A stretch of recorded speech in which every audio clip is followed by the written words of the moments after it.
Bienvenue dans le clin d'œil de la semaine. Nous sommes samedi le 12 février. Je me présente, Lynn Rivard. Alors, je vais vous accompagner pendant les prochaines minutes afin un peu de décortiquer qu'est-ce qui se passe sur le marché boursier. Ce qui a retenu notre attention cette semaine, il y a plein de choses. Alors, on a le pétrole qui a traversé, il est touché, je pense, au-dessus de 94 $ et c'est un sommet qui n'avait pas touché depuis 2014. Alors, c'est quand même intéressant. Et on sait que le pétrole a quand même encore beaucoup de force. On a l'or qui a explosé vendredi. Il est en train de venir toucher le 1870 à peu près, autour, comme on va le voir plus loin là, dans la prochaine section. Et on a aussi, on a eu les marchés qui ont été quand même assez chambardés cette semaine, jeudi et vendredi, suite à la Fed qui a annoncé que peut-être qu'elle allait augmenter les taux un peu plus tôt, mais au lieu de faire un quart de point, elle va y aller à un demi-point. Alors ça a été catastrophique sur les marchés. Alors on va le voir tout à l'heure. Alors on débute la semaine on a le Super Bowl dimanche et lundi c'est la Saint-Valentin. Alors on espère que le marché va être un peu plus compréhensif lundi prochain. Et maintenant on va aller voir les prochains résultats financiers qui s'annoncent cette semaine avec quelques graphiques. Alors, examinons maintenant les titres qui vont présenter le résultat. Et ce qui m'intéresse beaucoup plus, moi, c'est la journée de mercredi avant l'ouverture de marché. On a Shopify, tantôt je vais vous montrer le graphique, j'ai Barry Gold. Et Barry Gold, je vous présente le graphique dans la section, c'est juste du technique, parce que c'est super intéressant. On a aussi Kraft Heinz, mercredi, et ça c'est consommation de base. Là. Alors, et on a Walmart, on a John Deere, alors c'est ceux-là qui m'intéressent le plus. Il y a quand même aussi les hôtels Hilton, le Marriott, et mais c'est surtout ceux-là que aussi. Techniquement, j'ai quelque chose à vous montrer, là. Tu sais, quand même, qui me donneront des résultats puis que le graphique ne m'intéresse pas. Alors, tu sais, j'ai pas de hausse ou j'ai pas de baisse en prévision. Alors, je préfère m'abstenir. Alors examinons maintenant le premier graphique, celui de Heinz. Graphique intéressant. Au départ, voyez-vous, par contre, j'ai ma moyenne mobile 200 jours qui est plate et le titre là, se promène, il va la traverser, il revient. Alors, je suis dans une zone de survendu. Alors, ça peut devenir intéressant. On va voir les résultats. Si jamais il venait d'ici quelques jours là, ou semaines, qu'il venait percer ma moyenne mobile 200 jours, là, ça pourrait devenir là, un titre qui pourrait être à long terme, là, nous donner, puis toutes les moyennes mobiles vont virer à la hausse. Fait que ça pourrait être un titre qui pourrait nous donner une jambe haussière quand même intéressante, le titre de Kraft. Alors, le titre de Shopify, on sait aussi que c'est un titre qui a été malmené aussi parce que le secteur en même temps. Et en fait, là, il est sur un petit support. Est-ce que le support va tenir? On va y sortir ici. On va tirer une ligne. Alors, j'ai un support ici, mais vous ne devez pas oublier que présentement, il pourrait rebondir, là, mais regardez, moyenne mobile 200 jours qui descend, moyenne mobile 8,34 qui sont vraiment, j'appelle ça une pente de ski, là, c'est vraiment là, très abrupt. Alors, c'est pour les gens qui veulent, c'est pour traders seulement. Techniquement, là, c'est excessivement difficile. Là. C'est un couteau qui tombe. Le titre de Walmart, on voit très bien là, que depuis 2019, il y a une belle ligne de tendance haussière. Et là, présentement, voyez-vous, c'est ce qui est en train de tester. Moyenne mobile 200 jours qui est plate. Alors, on est dans un sommet depuis presque 2 ans. Là. Alors, fait que si jamais il cassait, mais voyez-vous, il y a plein si je mettais des supports ici, là, c'est un titre qui a plein de supports là, pour l'arrêter. Là. Alors, fait qu'on va voir, c'est un bon titre, un beau titre américain qu'il faut surveiller. Si jamais il cassait, là, on pourrait dire, OK, il y a un petit problème au niveau marché consommation discrétionnaire sur le marché américain, même s'ils ont quand même de l'épicerie, là, mais il y a quand même plein de choses. Là, alors, c'est un titre qu'il faut surveiller. Puis on va terminer avec celui de John Deere. Voyez-vous, on est dans une belle phase d'accumulation, ce qu'on appelle une phase 3. Il pourrait traverser au-dessus et nous ouvrir un nouveau sommet où il pourrait venir se rasseoir autour de 320. Mais ma moyenne mobile 200 jours, elle est haussière. Alors, présentement, techniquement parlant, c'est pas... il n'y a pas de, je vous dirais pas de danger, là, mais c'est quand même intéressant là, de voir les résultats. Mais tant et aussi longtemps qu'il reste au-dessus de 320 à 320 ben c'est un titre qu'on conserve et que vous mettez des stocks de protection. Vous dites, moi, je veux pas qu'il descende en bas ici, là, j'ai un petit support ici, là. Alors, si je trace mon petit support, puis il dit, bon, ben moi, là, en bas de 370, là, je veux pas qu'il redescende là, parce qu'il a pris du temps à traverser le 370. Ben, mettez-vous un stop de protection. Vous savez, on n'achète jamais au meilleur prix, puis on vend jamais au meilleur prix aussi. Alors, il faut se contenter du profit qu'on fait. Puis, quand on prend une position, mais parfois, on est à baisse pendant quelques temps. Puis, le marché part à la hausse. Alors, fait que John Deere, c'est ça, vendredi, les résultats. Alors, on va aller voir maintenant nos secteurs. Alors, débutons avec le marché canadien, le TSX, et on voit qu'on est dans une belle phase d'accumulation. Moyenne mobile 200 jours qui est toujours haussière. Alors, avec le pétrole qui fait bien et l'or qui va super bien, qu'on va voir tout à l'heure, pour l'instant, voyez-vous, on pourrait avoir un nouveau sommet sur le TSX. Et forcément, avec la poussée qu'on a eue sur l'or vendredi, forcément, le titre, l'indice de l'or sur le marché canadien est sorti hors de ma ligne de tendance baissière. Et il ne faut pas oublier que c'est le TSX Gold, il y a des titres aussi mondiaux, là. Alors, c'est pas juste des titres canadiens. Alors, il va super bien. Et là, présentement, on va voir la semaine prochaine, mais selon moi, là, voyez-vous, tout est moyenne mobile 200 jours qui est plate. Alors, on devrait là, poursuivre vers un nouveau sommet. Un secteur qui a bien fait aussi, c'est le secteur de la santé. Et vous savez que c'est un secteur qui est composé, en grande majorité, par des titres de cannabis. Alors, voyez-vous, il est sorti hors de son couloir. Ça fait assez longtemps, j'en ai assez parlé depuis les dernières semaines, là. Alors, et là, ce qu'on veut, c'est qu'on a présentement une première jambe haussière.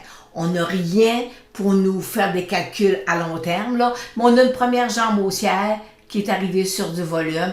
Alors, peut-être qu'il pourrait venir toucher ici sa moyenne mobile 200 jours. Alors, fait présentement, le secteur du cannabis là, va super bien. Puis, je vais vous présenter, là, je vais revenir dans la section C'est juste du technique ou avec le fameux titre de cannabis que je suis. Alors maintenant, tournons-nous vers le marché américain. Le Dow Jones, il est toujours dans un couloir latéral. Voyez-vous qu'on est là depuis mai 2021. Là. Alors, ça fait quand même 10 mois là, que le Dow Jones, il se promène.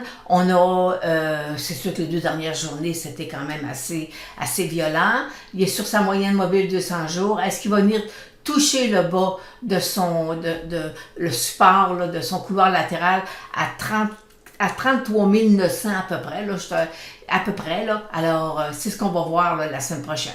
Alors, pour l'instant, voyez-vous, il y a encore le stochastique, j'ai encore de la place à monter. Mais comme je vous mentionnais tantôt, ça a été difficile là, sur le marché américain avec l'annonce de la Fed. Alors, suite à l'annonce de la Fed, je vous présente l'obligation 5 ans qui est, vous savez, la tendance des taux à haussière depuis plus d'1 an. Alors, voyez-vous, on a un point d'entrée là, il a monté, accumulation, un autre point d'entrée. Alors, puis présentement, là, vous voyez 21 là, sur le graphique, mais faut mettre un point là, fait que c'est 2%. Là. Alors, fait qu'on voit qu'il est en train, c'est là, j'avais une résistance, il l'a percé, il va aller, là, si je tire une autre ligne ici, là, il est présentement sur une autre résistance là, jusqu'où il va monter. Alors, moi, j'utilise la technique point and figure pour aller chercher mes cibles à long terme. Et je vais vous regarder ici, là 3%. Alors, les obligations 5 ans vont aller, là, on peut peut-être là, d'ici, pas la semaine prochaine, pas dans un an, mais on va revoir les taux 5 ans à minimum 3%. Et puis à long terme, là, moi je les vois encore plus haut que ça, mais pour l'instant, on va se contenter avec un calcul à 3%. Fait que les obligations 5 ans, 3%, ça veut dire que les taux 10 ans vont être encore plus élevés. Alors, on est présentement dans une structure de taux haussière et à un moment donné, il va y avoir une accalmie, ça va se stabiliser, mais on a présentement, regardez, moyenne mobile 200 jours. Vous savez, ma moyenne mobile 200 jours, c'est mon meilleur ami. Alors, ma moyenne mobile 200 jours, elle est haussière avec mes moyennes 8,34. Alors, présentement, les taux sont en augmentation. Alors, ça vaut aussi bien pour les hypothèques que pour les rendements sur les obligations. Alors, fait qu'on a, c'est la consigne, les taux sont en train de monter. Je vais terminer avec le Nasdaq. J'utilise le Nasdaq 100. Et voyez-vous là, en janvier, j'ai eu une baisse là, de 9%. La baisse est plus prononcée si je me place en novembre, mais juste pour 9% en janvier, parce que vous savez, si janvier va, tout va.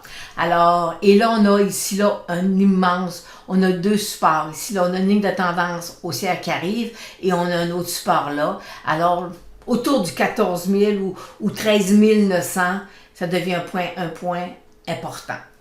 Alors, mais je vais aller vous montrer la technique point and figure avec le High-Low Index au niveau du Nasdaq.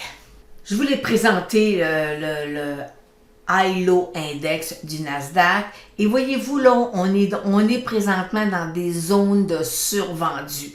Alors, et là, il a remonté jusqu'à 20 et mon point critique, c'est 30. Aussitôt qu'il va passer le 30, ça veut dire qu'à ce moment-là, le pire est derrière nous.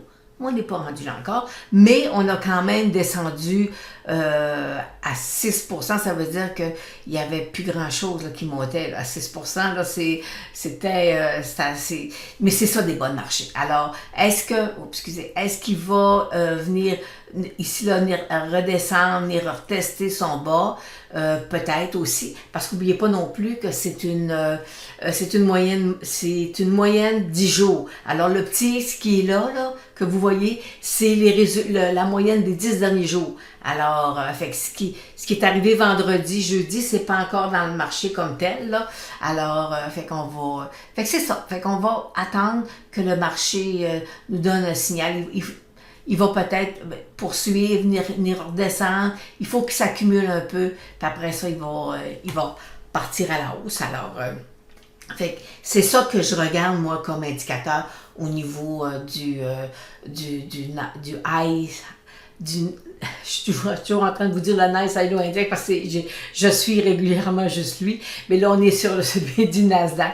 Alors c'est un indicateur pour moi que je suis pour être capable d'aller gager un peu le marché là, de la technologie. Mais on sait que c'est un secteur qui n'a pas été facile, c'est un secteur qui a été difficile et on va revenir sur le graphique du Nasdaq 100. La tendance baissière sur le Nasdaq, là, voyez-vous, on l'a eu en novembre, ici, là.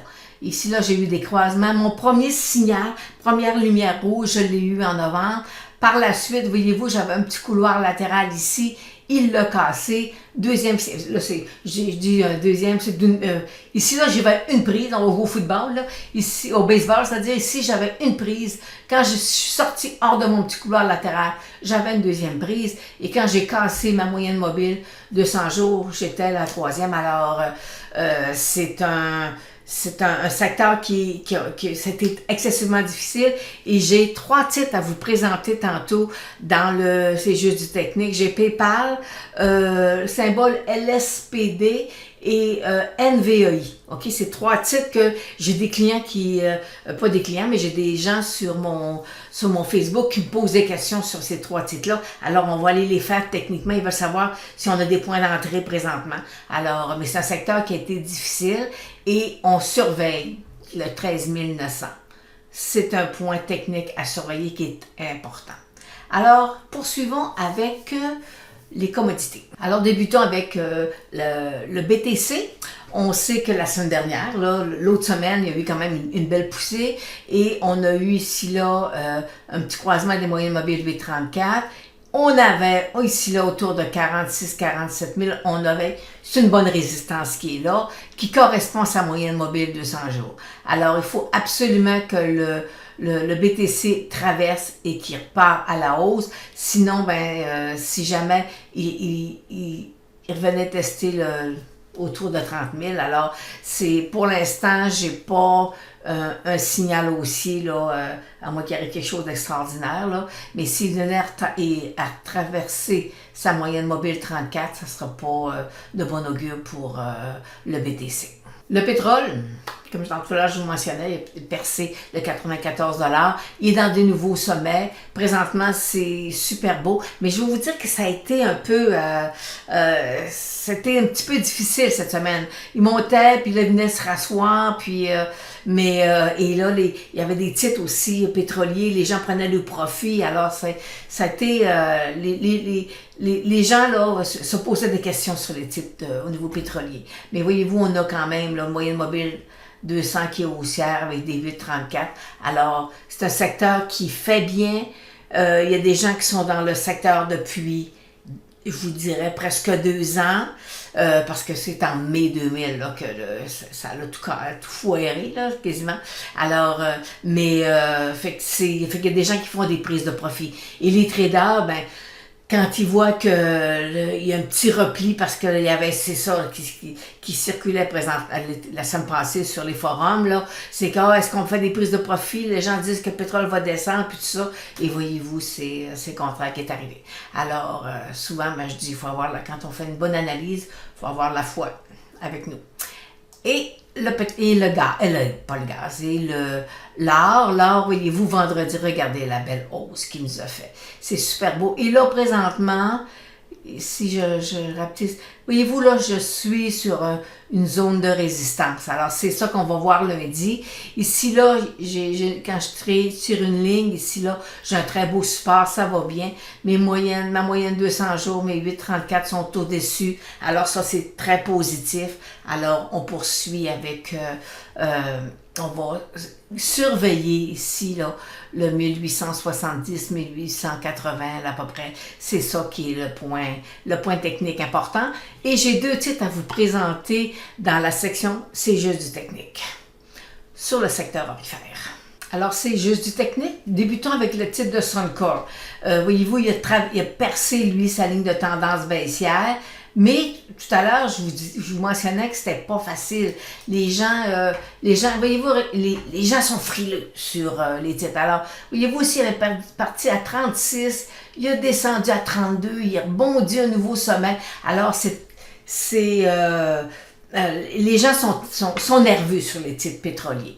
Mais à long terme, c'est un titre que présentement, voyez-vous, moyenne mobile de 100 jours haussière, c'est un titre qui va quand même super bien. Tout à l'heure, je vous ai présenté le secteur de la santé. Alors, Chrono, qui est à l'intérieur, voyez-vous, d'un couloir baissier, généralement, il devrait percer à la hausse. Et je vous avais mentionné lors de la dernière vidéo la semaine dernière, je pense, que j'étais dans un petit couloir à l'intérieur d'un gros couloir. Alors, il l'a percé. Et là, présentement, tout ce qu'on veut, c'est qu'il perce il sorte hors de son couloir. Puis après ça, il va commencer à monter. Il va se rasseoir. Mais c'est vraiment la première jambe haussière qu'il va nous faire, là.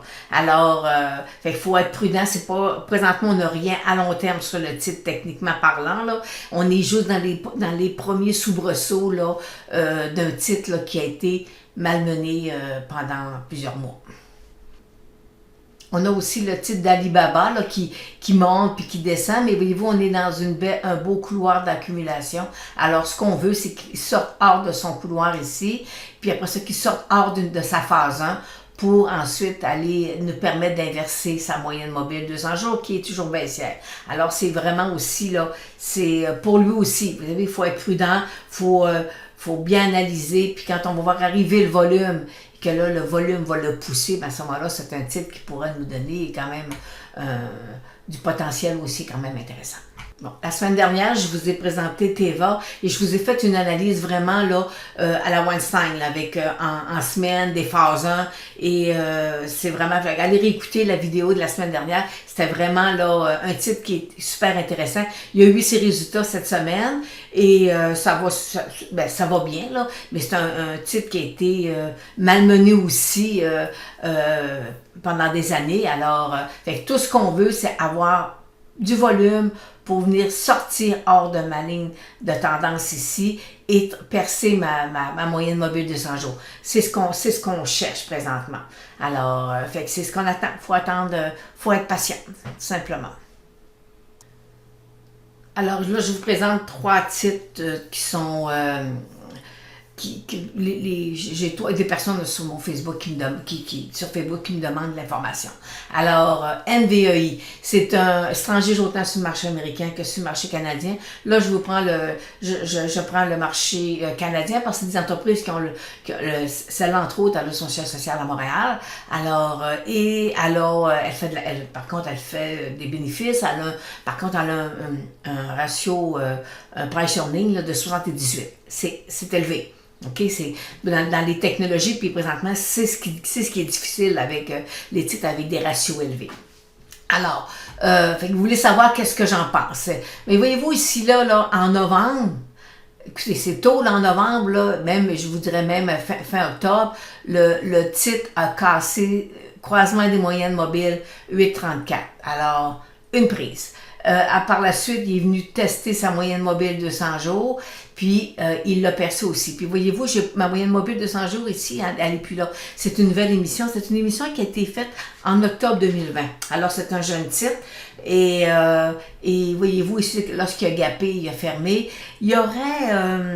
c'est-tu lui qui a des allégations? Je pense que oui. En tout cas, c'est pour ça que c'est un peu plus difficile. Et là, on me dit, est-ce que c'est un titre avec un point d'entrée intéressant? Première des choses. Écoutez, là c'est un titre qui se transige environ 600 000 par jour.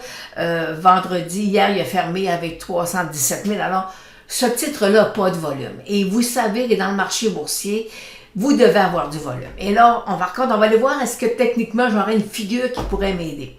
Alors, vous savez que moi, pour tracer mes supports ou mes triangles, je vais aller choisir une fermeture. Alors, ici, là, j'ai ici, comme ça, fait que je vais aller sortir mes fermetures, je tire des lignes, c'est comme ça, j'ai vraiment, là, parce que la fermeture, c'est l'opinion de ce qui s'est passé, là, c'est la conclusion de la journée. Alors, pour moi, je trouve que c'est plus important que d'avoir les hauts et les bas. Et là, je vais aller remettre mon chandelier. Alors, voyez-vous, ici, là, je suis à l'intérieur d'un triangle. Fait que je vais aller vous mettre la petite couleur. Fait que si jamais le titre perçait par en haut, on va y mettre du vert. Fait que si jamais le titre perçait par en haut, à ce moment-là, est-ce qu'il pourrait venir fermer son gap ou ou la moyenne mobile de 200 jours va le stopper? Peut-être, mais ici, là, je dois avoir du volume. Si vous n'avez pas de volume, ça ne sert à rien.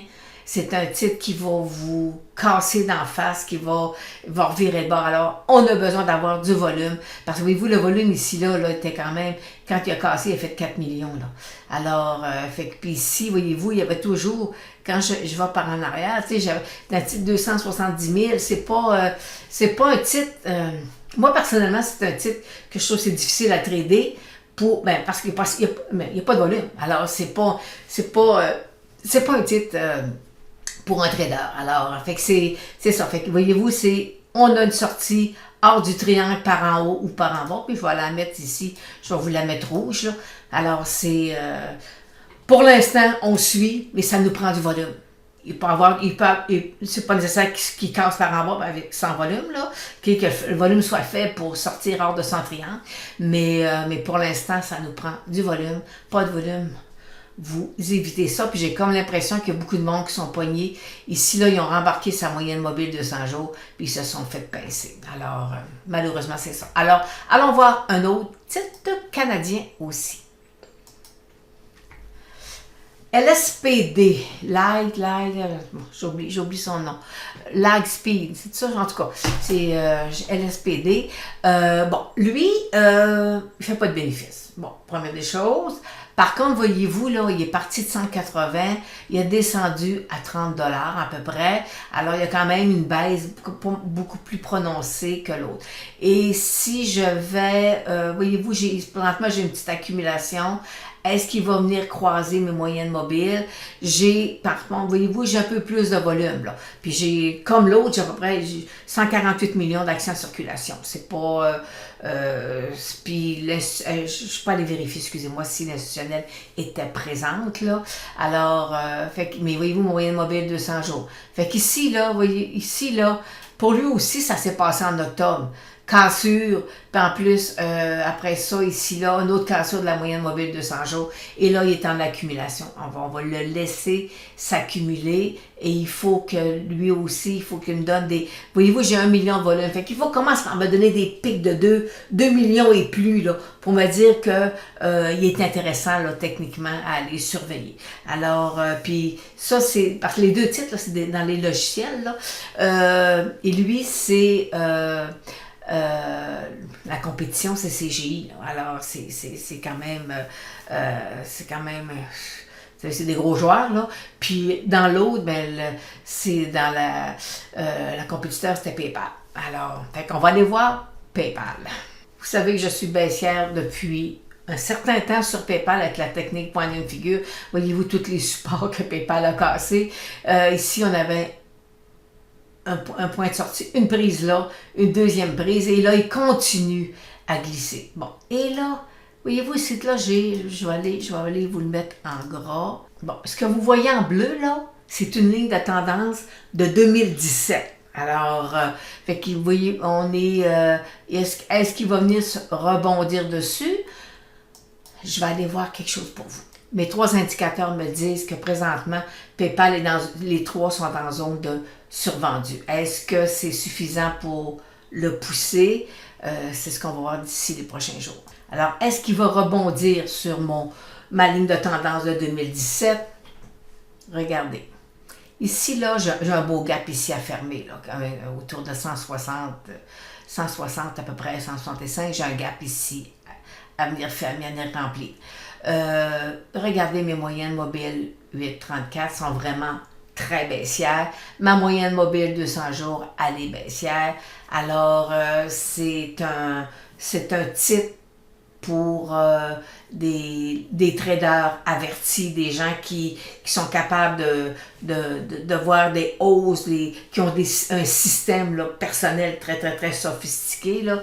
Mais la croissance est je l'ai marqué au slow, là. C'est ce qu'ils ont dit lors de la dernière réunion. Alors, écoutez, faut attendre, voir un trimestre, voir est-ce que le marché va reprendre, est-ce que les multiples, c'est quoi? Parce que là, les multiples, ça quand même commence à se stabiliser, là, ça commence à être moins dangereux, disons, là. Disons ça comme ça. Alors, fait qu'il faut vraiment la ligne de tendance. S'il casse ça, la prochaine est autour de 80 $. Alors, on va aller voir nos 2 titres dans le secteur de l'or. Alors, nous sommes toujours dans la section C'est juste du technique et je vous présente le titre de Barrigo. Bon, dans la section C'est juste du technique, il faut que j'ai du technique à vous présenter. Alors, j'ai ici, voyez-vous, ma ligne de tendance baissière qui passe autour là, de 27 $. Okay. Mais ici, voyez-vous, j'ai du volume. Là. Généralement, il y a 3,5 millions d'actions qui se transgigent, puis là, je suis à 7. Puis ça veut dire que j'ai plus que mon double de volume. J'ai ma moyenne mobile 200 jours ici qui a été percée sur du volume. J'ai mes moyennes 8,34 qui vont venir. Alors, la prochaine étape pour le type de Barrigo, c'est qu'il perce sa moyenne mobile qui perce sa ligne de tendance baissière, qui est ce qu'on appelle dans le jargon une inversion de sa tendance, et le titre pourrait poursuivre là, pendant encore quelques temps. Alors, fait que techniquement, c'était un super de beau titre. À la condition d'aimer le secteur aurifère. Un autre titre que j'aime beaucoup, c'est le titre de Kinross Gold. Il est présentement à l'intérieur de ces bandes de Bollinger qui commencent à vouloir s'écarter. Et voyez-vous, et les bandes de Bollinger, lorsque le marché est positif, c'est là qu'on voit que les sorties se font à la hausse. Alors, fait qu'on devrait, c'est un titre qui pourrait nous donner quand même quelque chose d'intéressant là, pour l'investisseur là, qui aime l'analyse technique. Alors, on a présentement là, à l'intérieur des bandes de Bollinger et on va aller voir son graphique. Alors là, on est sur son graphique, un graphique conventionnel et on voit ici que du volume vendredi. Généralement, il se transige 4 millions, et là, il est à 8 millions. Moyenne mobile 200 jours, elle est là. Alors, il faut qu'il l'inverse. Et là, si je vais aller faire ce que je vous dis, je vais aller tracer, sortir mes lignes. Alors, je vais chercher ma fermeture. Je mets 2 fermetures là. Et ça devient ici mon support. Alors, ici, je pourrais retracer une autre ligne. Alors, je suis à l'intérieur d'un triangle. Donc là, je vais aller remettre mes chandeliers. Alors, voyez-vous, là, je suis à l'intérieur d'un petit triangle. Il devrait, si le volume poursuit, à ce moment-là, le titre devrait s'élancer. Puis, ici, là, voyez-vous, j'ai une ligne de tendance qui est là. Fait qu'on pourrait dire que la première hausse, là, le titre pourrait facilement dépasser sa moyenne mobile 200 jours et aller tester le 8 $. Alors, voyez-vous, c'est la moyenne mobile 200 jours encore là, elle est importante. Alors, fait que je vous ai parlé dans les titres cette semaine. Je vous mentionne souvent les moyennes mobiles.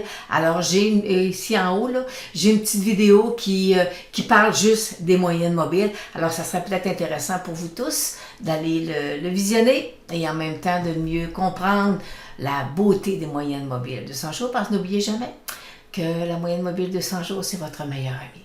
Alors sur ça, je vous souhaite un bon week-end et une bonne semaine et on se revoit samedi prochain.